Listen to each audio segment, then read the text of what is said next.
3-3 4-4 शादी की है। आप दे रहे हैं बोलने का मौका। हमारा क्षमता बस सोहर गवावे के, अगर केहू के लगे ताकत होखे त गवा के दिखाओ सोहर। कुछ ऐसे कलाकार हैं जो आजे सौरी में से निकल रहा है।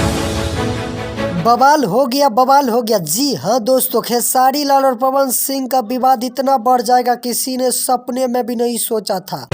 विवाद इतना बढ़ गया जो भोजपुरी के सारे कलाकार एक एक करके पवन सिंह और खेसारी लाल पर थू थू कर रहे हैं। और इसी बीच सौरभ ऐश्वर्या का एक इंटरव्यू बहुत तेजी से वायरल हो रहा है और उस इंटरव्यू में सौरभ ऐश्वर्या खुलेआम पवन सिंह को गाली दे रहा है, काफी भला बुरा बोल रहा है। तो क्या बोल रहा है सौरभ ऐश्वर्या पवन सिंह को, पूरी खबर जानने के लिए वीडियो को लास्ट तक जरूर देखें। और अगर आप भी खेसारी लाल या पवन सिंह का सच्चा फैन है तो इस वीडियो को लाइक कर देना, साथ ही अपने दोस्तों में शेयर कर देना। तो चलिए आज का वीडियो शुरू करते हैं। दोस्तों वही भोजपुरी इंडस्ट्री को 8वीं सूची में जोड़ने का बात कर रहा है, लेकिन 8वीं सूची में तब जुड़ेगा जब पवन सिंह और खेसारी लाल के बीच एकता होगा। हर एक बार पवन सिंह और खेसारी लाल के बीच जम के विवाद होना शुरू हो जाता है और इसी वजह से भोजपुरी इंडस्ट्री को 8वीं सूची में नहीं जोड़ा जाता और भोजपुरी दिन पर दिन पीछे जा रहा है, नीचे जा रहा है और भोजपुरी का नाम भी खराब हो रहा है। और इन सब का कारण है भोजपुरी के कुछ बड़े बड़े स्टार। मैं सबकी बात नहीं कर रहा हूँ, कुछ भोजपुरी में ऐसे ऐसे कलाकार है जो भोजपुरी इंडस्ट्री को दिन पर दिन गंदा कर रहा है, नीचा कर रहा है। और इस बार का विवाद पवन सिंह और खेसारी लाल के बीच क्यों हो रहा है ये तो सबको पता होगा। जी हाँ, विवाद का शुरुआत हुआ था खेसारी लाल के मजाक के वजह से। खेसारी लाल इन खबर पर एक इंटरव्यू दिया था और उस इंटरव्यू में खेसारी लाल पवन सिंह को ये बोला, पवन सिंह अब किसी हीरोइनी के साथ रोमांस करता है, डांस करता है तो अंकल टाइप जैसे लगता है, बूढ़ा हो गए। और ये बात सुन के पवन सिंह भी कहाँ चुप बैठने वाले थे। पवन सिंह भी खेसारी लाल को एक स्टेज प्रोग्राम के दौरान मुंह तोड़ जवाब दिया और पवन सिंह खेसारी लाल को टारगेट करते हुए ये बोला, खेसारी लाल तो कल ही शायरी मत से निकला है, सब लोग सोहर गाओ उनके लिए। उसके बाद थोड़ा दिन विवाद हुआ और कैसे भी करके विवाद शांत हो गया। तो एक बार फिर से खेसारी लाल अखिलेश कश्यप के घर पे प्रोग्राम करने गया था और सबके सामने खेसारी लाल पवन सिंह को टारगेट करते हुए ये बोल दिया, सोहर बजाने के लिए मर्दानगी दिखाना पड़ता है, अगर हम चाहे तो हर एक 9 दिन पे सोहर बजवा सकते हैं अपने घर में, लेकिन वो मर्द है तो अपने घर में सोहर बजवा के दिखाए। 3-3 शादी हो गया लेकिन अभी तक कुछ नहीं हुआ। हमारा क्षमता बस सोहर गवावे के,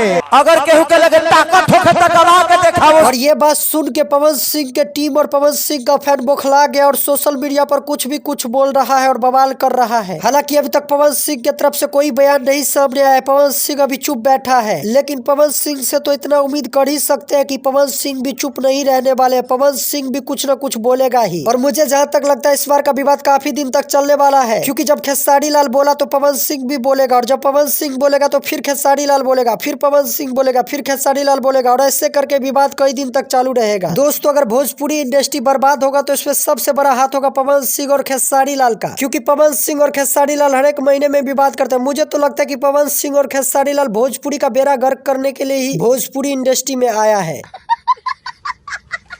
खैर ये सब छोड़िए, बात कर लेते सौरभ ऐश्वर्या पवन सिंह को क्या बोला। तो दोस्तों सौरभ ऐश्वर्या पवन सिंह को बोला, आप किसी को बोलने का मौका दे रहे तब ना लोग आपके बारे में कुछ से कुछ बोल रहा है। आप 3-3 शादी किए और सबका साथ छोड़ दिए, इससे क्या लोग समझेगा। आप अपना इज्जत खुद से उछाल रहे हैं। आपस में लड़ाई भी होगा ना तो ये तरह नहीं होगा कि किसी की माँ पर किसी की बहन पे पहुंचता होगा लोग, लेकिन यहाँ तो मतारी बाप नाम बनाइए, भले माई बाप जो सुन रहा है साले को सुनने दीजिए। तो दोस्तों इस बार का विवाद में कौन सही है कौन गलत है ये तो मुझे नहीं पता। अगर आप लोग को इसके बारे में कुछ भी पता हो तो हमें कमेंट करके जरूर बताएं और इसी तरह के न्यूज सबसे पहले देखने और जानने के लिए चैनल को भी सब्सक्राइब कर देना। जय हिंद।